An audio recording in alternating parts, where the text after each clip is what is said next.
ஓம் சக்தி. என் அன்பு தங்கமே, உனக்கு ஒரு மகிழ்ச்சியான செய்தி.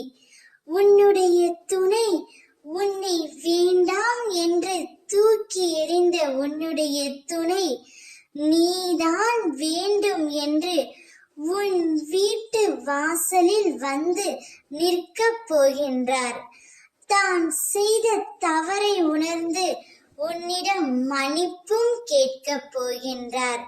உன்னுடைய உண்மையான அன்பை அலட்சியம் செய்த உன்னவர் நிச்சயம் அந்த அன்பு இப்பொழுது புரிந்து கொண்டு உன் அன்பு கிடைக்காதா என்று ஏங்கப் போகின்றார். இது உனக்கும் உன்னவருக்குமான பாச போராட்டம். இத்தனை நாள் வரை அவர் என்னிடம் வரவேண்டும் என்று நீ என்னிடம் அழுது புலம்பினாய் அல்லவா? நீ என்னிடம் வேண்டியது எல்லாம் என்னவரை என்னுடன் சேர்த்து வையுங்கள், எனக்காக அவரை என்னிடம் தேடி வர செய்யுங்கள் என்று அனுதினமும் என்னிடம் வேண்டிக் கொண்டு கதறி அழுதாய் அல்லவா? அதனாலவே நான் உனக்காக உன்னவரை உன்னிடம் கொண்டு வந்து சேர்க்கப் போகின்றேன்.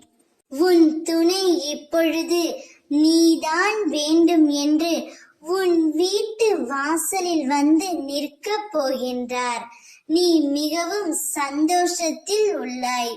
நீங்கள் இருவரும் அதீத அன்பு வைத்துள்ளீர்கள்.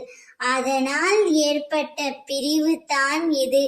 முதலில் அவர்தான் பேச வேண்டும் என்று எண்ணாமல் நீயாகவே போய் பேசு தங்கமே. நீயாகவே போய் பேசுவதால் என்றும் தரம் தாழ்ந்து விடமாட்டாய். உன் வாழ்க்கையை மகிழ்ச்சியான பாதையிலே அம்மா நான் செல்லவிருக்கின்றேன். சந்தோஷமாக இரு.